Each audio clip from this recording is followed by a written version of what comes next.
আসসালামু আলাইকুম। সবাই কেমন আছেন? আশা করি সবাই ভালো আছেন। আজ আপনাদের জন্য নিয়ে এসেছি গল্পের অন্তিম পর্ব। আশা করি গল্পটি আপনাদের ভালো লাগবে। তাহলে চলুন শুরু করা যাক। আমি এবার চোখ খুলে ওর মুখের দিকে তাকাতেই আমার তো হুঁশ উড়ে গেল। তিশা আমার দিকে মিট মিট করে তাকিয়ে আছে। ওকে তাকিয়ে থাকতে দেখে আমি তো অবাক। আমি হঠাৎ ওর দিকে তাকিয়ে ভয় পেয়ে হাঁ করে চিৎকার দিয়ে ছেড়ে দিলাম। আমি ওর চোখ খোলা দেখে সত্যি ভয় পেয়েছিলাম। কোনো রকম নিজেকে সামলে বললাম, সরি, ভুল হয়ে গেছে, আর কখনো এমনটা করব না। এই দেখো, কানে ধরছি, বড্ড ভুল হয়ে গেছে, প্লিজ কিছু মনে করো না। আই প্রমিস আর কখনো এমনটা করব না। কথাগুলো বলেই নিজের জায়গায় এসে শুয়ে চোখ মুখ বন্ধ করে অন্যদিকে ফিরে রইলাম। কি লজ্জার ব্যাপার, এই নিয়ে দুইবার ধরা পড়ে গেলাম। আগের বারে মনে হয় ঘুমের মধ্যে ছিল, তাই হয়তো ভালো করে লক্ষ্য করেনি। কিন্তু আজ চোখ তো বড় বড় করে তাকিয়েছিল, তার মানে আজ নির্ঘাত ধরা পড়ে গেছি। কি লজ্জা, কি লজ্জা, লজ্জায় যেন আমার মাথা কাটা যাচ্ছে। এভাবে যে ওর সামনে ধরা পড়ে যাব এটা আমি কল্পনাও করিনি। লজ্জায় অপমানে মাথা হেট হয়ে যাচ্ছে। কি ভাবছে ও আমাকে এখন? তিশা বেশ কিছুক্ষণ আমার দিকে তাকিয়ে রইল, কিন্তু কিছু বলল না। সেও চুপচাপ ঘুমিয়ে গেল। আমি তো ভেবেছিলাম আমাকে অনেক কথা শোনাবে, কিন্তু এ কি, ও তো চুপচাপ ঘুমিয়ে গেল। নিশ্চয়ই অনেক রাত দেখে কিছু বলেনি। কাল সকালে নিশ্চয়ই বলবে, কিন্তু কি উত্তর দেব মাথায় কিচ্ছু আসছে না। এভাবে নানান কথা ভাবতে ভাবতে ঘুমিয়ে গেলাম। আজ সকালেও তিশা আমার আগে ঘুম থেকে ওঠে। ওয়াশরুমে গিয়ে ফ্রেশ হয়ে তারপর নিচে চলে যায় রান্নাঘরে। আমার জন্য চা বানিয়ে নিয়ে আসে উপরে। আমি তখনও ঘুমোচ্ছি। তিশা চা হাতে নিয়ে আমার সামনে দাঁড়ায়। বেশ কিছুক্ষণ আমার ঘুমন্ত মুখের দিকে তাকিয়ে মুচকি একটা হাসি দিল। তিশা এবার হাতের চাটা টেবিলে রেখে আমার মাথার চুলে হাত বুলিয়ে দেয়। বেশ কিছুক্ষণ আমার মুখের দিকে তাকিয়ে থেকে ডাকতে লাগলো, এই যে শুনছেন, সকাল হয়ে গেছে, আপনার চা নিয়ে এসেছি, তাড়াতাড়ি উঠুন, নয়তো ঠান্ডা হয়ে যাবে। আমি ঘুম থেকে উঠে আড়মোড়া ভেঙে বললাম, গুড মর্নিং। তিশা বলে, গুড মর্নিং, চাটা খেয়ে ফ্রেশ হয়ে নিচে আসুন, আমি নাস্তা রেডি করছি। এই বলে তিশা আমার হাতে চা দিয়ে চলে গেল। তিশা চলে যাওয়ার পর হঠাৎ আমার মনে পড়ল কাল রাতের কথা। জানি না কি হবে, পরে দেখা যাবে। আমি চাটা খেয়ে ফ্রেশ হয়ে নিচে নেমে এলাম। এদিকে তিশা আমার জন্য নাস্তা বানিয়ে টেবিলে সাজিয়ে রেখেছে। আমি আজও ওর চোখে চোখ মেলাতে পারছি না। আমি একটা চেয়ার টেনে মাথা নিচু করে বসলাম। অন্যদিকে তিশা আমার কাণ্ড দেখে মুচকি মুচকি হাসছে। তিশা বেশ বুঝতে পারছে কাল রাতের ঘটনার জন্য আমি লজ্জা পাচ্ছি। কিন্তু কেন? আমি তো ওনার স্ত্রী, উনি চাইলে আমাকে আদর করতে পারে, তার জন্য এত লজ্জা পাওয়ার কি আছে? কথাগুলো মনে মনে ভেবে তিশা বলে, কি ব্যাপার, আপনি এভাবে মাথা হেট করে বসে আছেন কেন? কি হয়েছে? আমি বললাম, না মানে ইয়ে। তিশা হঠাৎ বলে, তা কবে থেকে এসব চলছে? আমি বললাম, মানে? তিশা বলে, মানে কাল রাতে যা করেছেন সেগুলো কবে থেকে চলছে? এর আগে কয়বার এমন করেছেন আমার সাথে? আমি বললাম, সরি, ভুল হয়ে গেছে আমার, আর কখনো এমনটা করব না। তিশা বলে, কাল রাতেও তো এই একই কথাই বলেছেন, কিন্তু আমি আপনাকে জিজ্ঞেস করছি কবে থেকে চলছে এসব? এর আগে কয়বার এমনটা করেছেন? আমি কোনো কথা বলতে পারছি না। কি বলবো? এর আগে কয়বার ওকে জড়িয়ে ধরেছি, কয়বার ওকে আদর করেছি, মনে আছে নাকি? আমি তো হিসাব রাখিনি। যখন মন চেয়েছে তখনই তো জড়িয়ে ধরেছি, আদর করেছি। এখন কি বলবো? তিশা বলে, কি হলো, কথা বলছেন না কেন? সত্যিটা বলবেন নাকি এভাবে চুপচাপ বসে থাকবেন? আমি বললাম, জানি না। তিশা বলে, কি জানেন না? আমি বললাম, ইয়ে মানে কয়বার তোমাকে জড়িয়ে ধরেছি সেটা। তিশা বলে, ও, তার মানে হিসাব নেই। তাহলে তো ধরে নিতে হয় অনেকবার, তাও আবার চুরি চুরি চুপে চুপে। কি, তাই তো? আমি আবার মাথা নিচু করে চুপ করে আছি। এই কথাগুলোর উত্তরে কি বলবো আমি? আমার পরিস্থিতি দেখে তিশা বেশ বুঝতে পারছে কালকের ভুলের জন্য আমি অনুশোচনায় ভুগছি। এটা দেখে ওর মুখে মুচকি হাসি। তিশা এবার আমাকে স্বাভাবিক করার জন্য একটা চেয়ার টেনে আমার সামনে বসে। বেশ কিছুক্ষণ আমার মুখের দিকে তাকিয়ে থেকে বলে, আচ্ছা আমি আপনার কি হই? আমি বললাম, তুমি আমার স্ত্রী। তিশা বলে, তাহলে নিজের স্ত্রীর কাছে এত লজ্জা কেন? আপনার তো পুরোপুরি অধিকার আছে আমার উপর, নাকি? তাহলে কেন মিছে মিছে সংকোচ করছেন? আমি বললাম, কিন্তু আমি যে তোমার থেকে অনুমতি নেইনি। তুমি আমার থেকে সময় চেয়েছ, সময়ের আগে আমি এমনটা করে ফেলেছি। কিন্তু বিশ্বাস করো, আমি শুধু তোমাকে জড়িয়ে ধরে কয়েকটা চুমো দিয়েছি, আর কিছু করিনি। আমার এ কথা শুনে এবার তিশা লজ্জা পেল। সরাসরি মানুষ এভাবে সব কিছু ভেঙে বলে, একটু লজ্জাও নেই। তিশা মনে মনে কথাগুলো ভাবছে। এবার সে মাথা নিচু করে বসে আছে। আমি বললাম, সরি, আর কখনো তোমার অনুমতি ছাড়া এমনটা করব না। তিশা বলে, বারবার সরি বলছেন কেন? আমি কিছু মনে করিনি, তবে এর জন্য শাস্তি পেতে হবে। আমি বললাম, কি? তিশা বলে, আজ আপনি অফিসে যাবেন না, আজ আমাকে নিয়ে বাইরে ঘুরতে যেতে হবে। বিয়ে হয়েছে পর্যন্ত কখনো কোথাও নিয়ে গেছেন আমাকে? সারাক্ষণ সময় কাটছে এই চার দেয়ালের মাঝে। আজ আমি বাইরে যাব, ফুচকা খাবো, আইসক্রিম খাবো, কি নিয়ে যাবেন না? আমি তো ওর একটার পর একটা আবদার শুনে হাঁ করে আছি, সাথে বেশ অবাকও হয়েছি। আজ ও নিজে থেকে আমাকে বলছে ও আমার সাথে বাইরে যাবে। আমার যেন বিশ্বাসই হচ্ছে না।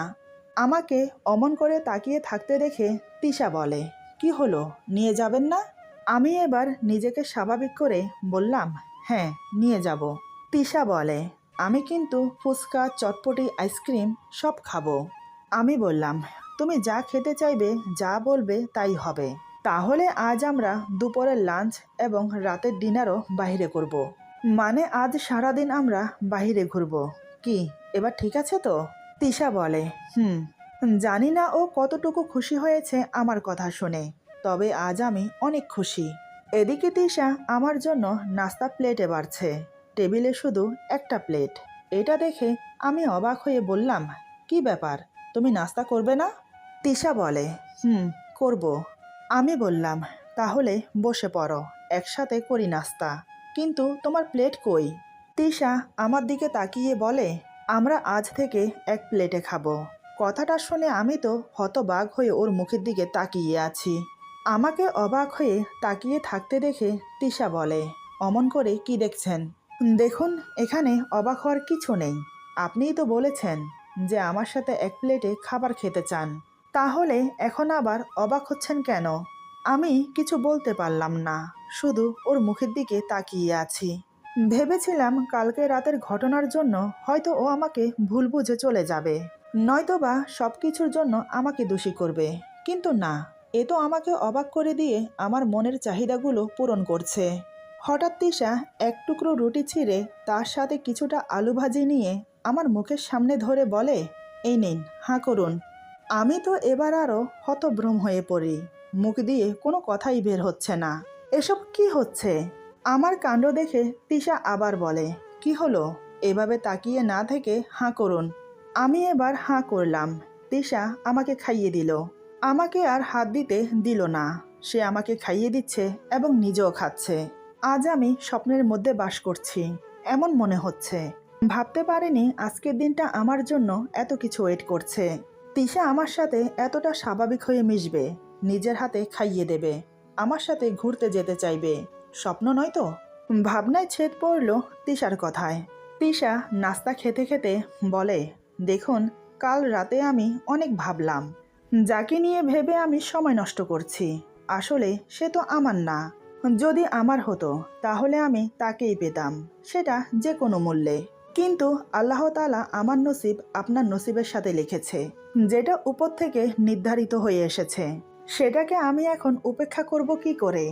যেটা অতীত সেটা নিয়ে না ভেবে যেটা আমার বর্তমান সেটাকে নিয়ে না হয় সুখে থাকি, তার মাঝে না হয় হারিয়ে যাওয়া ভালোবাসা খুঁজে পাওয়ার চেষ্টা করি।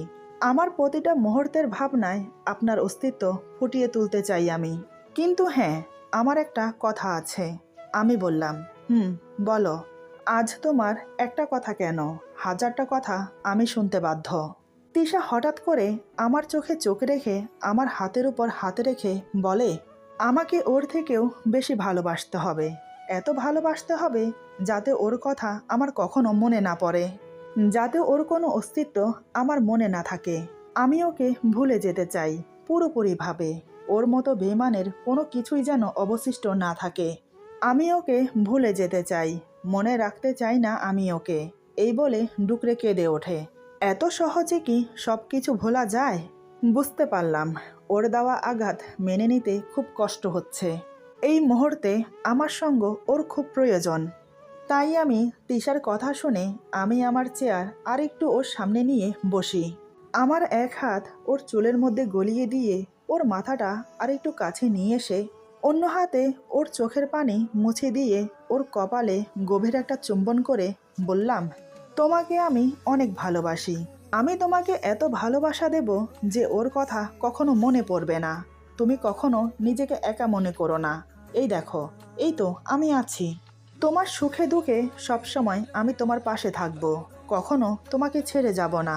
বিশ্বাস রেখো আমার প্রতি। তবে তার জন্য আমাকে দূরে না রেখে তোমার কাছে আসতে দাও। আমি তোমার সব দুঃখ আমার ভালোবাসা দিয়ে মুছে দেব। আমি যে তোমাকে ছাড়া আর দূরে থাকতে পারছি না। খুব কষ্ট হয় আমার, তুমি জানো। এই বলে ওর কপালে আরো দুটো চুমো দিলাম। তিশা চোখ বন্ধ করে আছে, আমাকে কোনো বাধা দিচ্ছে না। মনে হয় আমার স্পর্শ আজ ওর মন ছুঁয়ে গেছে। তাই আমিও আর থেমে থাকলাম না। ওকে আমার কোলে বসিয়ে নিলাম। তারপর দু হাতে জড়িয়ে ধরে ওর ঘাড়ের কাছে মুখ গুজে দিলাম। তিশা আমাকে বাধা না দিয়ে আমার গলা জড়িয়ে ধরে বসে আছে।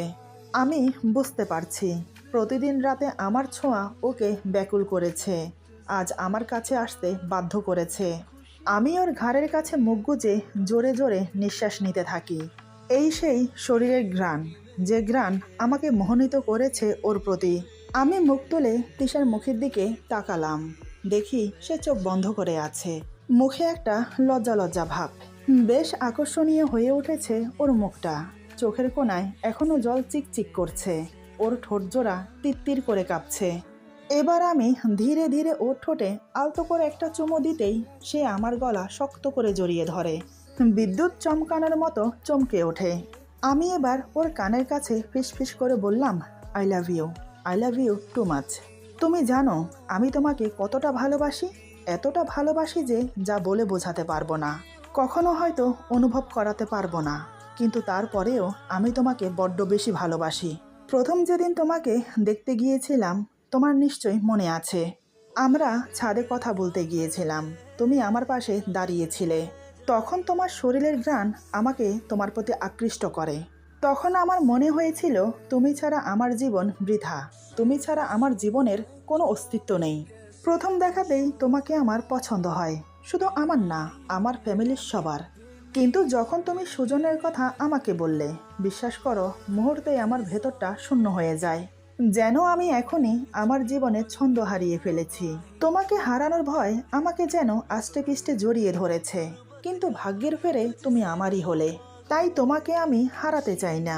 আমার জীবনের সবটুকু দিয়ে তোমাকে ভালোবাসবো। আমি চাই তুমি সবসময় হাসি খুশি থাকো। তোমার মুখের হাসি যেন কখনো মলিন না হয়। তার জন্য তুমি আমাকে যা করতে বলবে আমি তাই করব। তিশা বলে, তাহলে এখন আমাকে ছাড়ুন, বাকি নাস্তাটা আপনাকে খাইয়ে দেই। আমি বললাম, আজ তোমাকে এত কাছে পেয়ে, তোমার ছোঁয়া পেয়ে আমার যে খিদেই মরে গেছে। তিশা বলে, বললেই হলো, নাস্তা পুরো শেষ করতে হবে। এই বলে আমার কোলে বসেই আমাকে খাওয়াতে লাগলো। নাস্তা খাওয়ানো শেষ করে তিশা বলে, এবার তো আমাকে ছাড়ুন, অনেক কাজ পড়ে আছে, আবার রেডিও হতে হবে বাইরে যাওয়ার জন্য। আমি বললাম, চলো, কি কাজ আছে আমাকে বলো, আমি হেল্প করে দিচ্ছি। তিশা বলে, আপনি হেল্প করবেন আমাকে? ঘরের কাজ করতে পারেন? আমি বললাম, কেন, কোনো সন্দেহ আছে? তুমি যখন অসুস্থ ছিলে তখন তো আমি সব কাজ করেছি নাকি? তবে হ্যাঁ, তোমার মতো অতটা ভালো করে করতে পারিনি। তিশা বলে, তখন খুব কষ্ট হয়েছিল আপনার, তাই না? আমি বললাম, কিসের কষ্ট? আমার কোনো কষ্ট হয়নি, বরং খুব ভালো লেগেছে তোমার জন্য কিছু করতে পেরে। তিশা বলে, তাহলে প্লেট ধুতে পারবেন? আমি বললাম, পারবো। তিশা বলে, কোনো প্রয়োজন নেই, আমি একাই করে নিতে পারবো। আপনি গিয়ে রেডি হয়ে নিন, আমি হাতের কাজ শেষ করে আসছি। আমি বললাম, না, দুজন একসাথে রেডি হব। আগে চলো তোমাকে সাহায্য করি। তিশা আর কোনো আপত্তি করলো না। রান্নাঘরে গিয়ে ওকে প্লেট ধুতে সাহায্য করলাম। টুকিটাকি কাজে হাত বাটিয়ে দিলাম। আমার কাছে বেশ ভালো লাগছে, কারণ ওর পাশাপাশি থেকে সাহায্য করছি। মাঝে মাঝে ওকে নিজের কাছে টেনে নিচ্ছি। তারপর রুমে এসে দুজন রেডি হয়ে নিলাম। তিশা নীল রঙের একটা থ্রি পিস পরেছে, যা দারুণ লাগছে ওকে, কি বলবো। আমি তো পুরোই ফিদা হয়ে গেছি। আয়নার সামনে যখন বসে হাতে চুড়ি পরছিল, তখন আমি ওকে পেছন থেকে জড়িয়ে ধরে বললাম, এই, তোমাকে খুব সুন্দর লাগছে। তিশা আমার হাতের উপর হাতে রেখে বলে, আর আপনাকেও খুব সুন্দর লাগছে। আমি বললাম, ধ্যাত, এটাকে কি সুন্দর বলে? তিশা বলে, কেন, আমার স্বামী কি কম সুন্দর নাকি? আমার স্বামী খুব সুন্দর এবং হ্যান্ডসাম। আমি ওর দিকে তাকিয়ে মনে মনে ভাবছি, আমি জানি তিশা, তুমি তোমার মনের দুঃখটাকে লুকোনোর জন্য আজ এতটা ফ্রি হয়েছো আমার সাথে। তুমি চাইছো আমার সাথে হেসে খেলে নিজের অতীত ভুলে যেতে। আমি তোমাকে এত ভালোবাসা দেব যা তোমার সব দুঃখ মুছে দেবে। এই বলে ওকে ঘুরিয়ে আমার দিকে ফিরিয়ে ওর ঠোঁটে ঠোঁট ডুবিয়ে দিলাম। বেশ কিছুক্ষণ পর ছেড়ে দিলাম। তিশার ঠোঁটের লিপস্টিক আমার ঠোঁটে লেগে গেছে। তিশা আমার ঠোঁটের দিকে তাকিয়ে হাসতে লাগলো। আমি বললাম, এই, তুমি হাসছো কেন, কি হয়েছে? তিশা হাসতে হাসতে বলে, ঠোঁটে লিপস্টিক লেগে গেছে। এবার আমি আয়নার দিকে তাকিয়ে দেখি, সত্যিই তো ঠোঁটে লাল লিপস্টিক লেগে গেছে। তিশা বলে, আপনি বসুন, আমি মুছে দিচ্ছি। এই বলে সে আমার ঠোঁটের লিপস্টিক নিজের হাতে মুছে দিল। এরপর আমরা বাইরে ঘুরতে বেরিয়ে পড়লাম। দুপুরের লাঞ্চ শেষ করে লং ড্রাইভে গেলাম। তিশাকে ফুচকা, চটপটি, আইসক্রিম যা যা খেতে ইচ্ছে করছিল সব খাইয়েছি। সন্ধ্যার দিকে ওকে নিয়ে শপিংয়ে গেলাম। তারপর ওর জন্য কয়েকটা থ্রি পিস, কিছু গহনা আর কিছু কসমেটিক কিনে রাতের ডিনার শেষ করে বাসায় ফিরলাম। সারাদিন অনেক রোমান্টিক মুহূর্ত কাটিয়েছি ওর সাথে। গাড়ির মধ্যে তো কয়েকবার ওকে জড়িয়ে ধরে ওর মুখে চুমো খেয়েছি। তিশা আমার বুকে হালকা চাপড় মেরে বলে, এই, কি করছেন? রাস্তার মাঝে কেউ এসব করে? আপনার দেখছি একটুও লজ্জা নেই, লোকজন দেখে ফেলবে তো। আর আমি ওকে আরো কাছে টেনে বুকের সাথে জড়িয়ে ধরে কানের কাছে ফিস ফিস করে বলি, লোকে দেখলে দেখুক, আর যা মন চায় ভাবুক, তাতে আমার কি? আমি কি অন্যের বউকে আদর করছি নাকি? আমি তো আমার বউকে আদর করছি। তিশা বলে, একদম না, রাস্তায় তো একদমই না। আমি বললাম, তাহলে বাসায় গিয়ে কি বলো? তিশা কিছু বলে না, লজ্জায় শুধু মুখটা ঘুরিয়ে নেয়। বুঝতে পারলাম সম্মতি আছে। বাসায় এসে দুজন ফ্রেশ হয়ে তিশা তার শপিং ব্যাগগুলো খুলল। তারপর এক এক করে সব গুছিয়ে রাখলো। আমি ওর পাশে বসে শুধু দেখে যাচ্ছি আর মনে মনে ভাবছি, মেয়েদের কত কিছুই না লাগে। বিয়ের আগে অতটা জানতাম না, বিয়ে করার পর এখন বুঝতে পারছি। তিশা আমাকে অমন করে তাকিয়ে থাকতে দেখে বলে, কি হলো, আপনি অমন করে তাকিয়ে তাকিয়ে কি দেখছেন? আমি বললাম, কি আর দেখব, আমি তো শুধু চেয়ে চেয়ে আমার বউটাকে দেখব আর অপেক্ষা করছি কখন তুমি ফ্রি হয়ে আমার কাছে আসবে। আর কতক্ষণ লাগবে তোমার বলো তো? তিশা বলে, এই তো হয়ে এসেছে, কিন্তু আমরা তো এখন ঘুমোবো না। আমি অবাক হয়ে বললাম, এখন ঘুমোবে না মানে? কি করবে তাহলে? তিশা বলে, ওই যে বাহিরে দেখুন, কালকের মতো কি সুন্দর চাঁদের আলো, আমরা এখন কফি খেতে খেতে চাঁদের আলো দেখব। আমি বললাম, তাহলে চলো। তিশা বলে, একটু দাঁড়ান, আমি এক্ষুনি কফি বানিয়ে নিয়ে আসছি। এই বলে সে রান্নাঘরে চলে গেল। কিছুক্ষণ পর এক কাপ কফি নিয়ে এলো। আমি বললাম, এ কি, এক কাপ কফি আনলে যে? তিশা বলে, আজ থেকে সব একটাতেই চলবে, আপনার কোনো আপত্তি আছে? আমি তো মহা খুশি মনে মনে, এটাই তো চেয়েছিলাম আমি। আমি বললাম, তুমি কি বুঝতে পারছো না কিছু? তুমি যে আমার এক এক করে মনের আশা পূরণ করছো, আমি আজ অনেক অনেক খুশি। তুমি নিজে থেকে আমার সব মনের আশা পূরণ করছো। তিশা বলে, অনেক হয়েছে, চলুন এখন ছাদে যাওয়া যাক। এই বলে আমরা হাত ধরাধরি করে ছাদে গেলাম। রেলিংয়ের পাশে দুজন দাঁড়িয়ে আছি। আমি তিশার কাঁধে হাত রাখি। আমি হাত রাখতেই তিশা আমার কোমর জড়িয়ে ধরে আমার বুকে মাথা রাখে। আমি ওর মাথায় চুমু খেলাম। তিশা মুখ তুলে আমার মুখের দিকে তাকালো। এবার আমি ওর কপালে একটা চুমু খেলাম। তিশা আবেশে চোখ বন্ধ করে নিল। আমি বললাম, এই কফি ঠান্ডা হয়ে যাচ্ছে, খেতে শুরু করো। তিশা হাতে নিয়ে কফিতে এক চুমুক দিল। তারপর আমিও যেদিক দিয়ে চুমুক দিয়েছে সেদিক দিয়ে আমি চুমুক দিয়ে খেলাম। এভাবে দুজন কফি শেষ করলাম। ধীরে ধীরে আমরা একে অপরের প্রতি আরো ঘনিষ্ঠ হতে লাগলাম। বেশ কিছুক্ষণ পর আমি তিশাকে পাজা কোলে করে বেডরুমে নিয়ে এলাম। তিশা আমার গলা শক্ত করে জড়িয়ে ধরেছিল। আমি ওকে বেডরুমে নিয়ে এসে খাটে শুইয়ে দিলাম। আমিও ধীরে ধীরে ওর উপর শুয়ে পড়লাম। তিশা লজ্জায় চোখ বন্ধ করে এক হাতে বালিশ খামচে ধরে মুখ অন্যদিকে করে রেখেছে। আমি ওর মুখের দিকে তাকিয়ে মুচকি হেসে ওর বুকে মুখ গুজে দিলাম। তাতেই তিশা আমাকে 2 হাতে শক্ত করে জড়িয়ে ধরল। আমার 2 হাত ওর বুকে বিচরণ করছে। যেমন মসৃণ তেমন নরম ওর বুক। এদিকে তিশা আমার প্রতিটা ছোঁয়ায় কেঁপে কেঁপে উঠছে। এক সময় উত্তেজনার পরম সীমায় পৌঁছে গেলাম। ধীরে ধীরে দুজন সঙ্গমে লিপ্ত হলাম। এভাবে প্রায় ঘন্টা খানেক পর দুজন ক্লান্ত হয়ে একে অপরকে জড়িয়ে ধরে শুয়ে রইলাম। তিশা আমার বুকে মাথা রেখে আমাকে জড়িয়ে ধরে শুয়ে আছে। আমরা দুজন প্রায় অর্ধনগ্ন অবস্থায় আছি। আমি তিশার মাথায় হাত বুলিয়ে কয়েকটা চুমো খেলাম। আমি বললাম, সারা জীবন এভাবে আমাকে ভালোবেসে থেকো, কখনো আমাকে একা রেখে যেও না। আমার কথা শুনে তিশা আমাকে শক্ত করে জড়িয়ে ধরে বলে, না, আমি আপনাকে ছেড়ে কোথাও যাব না, এই বিশ্বাসটুকু রাখবেন।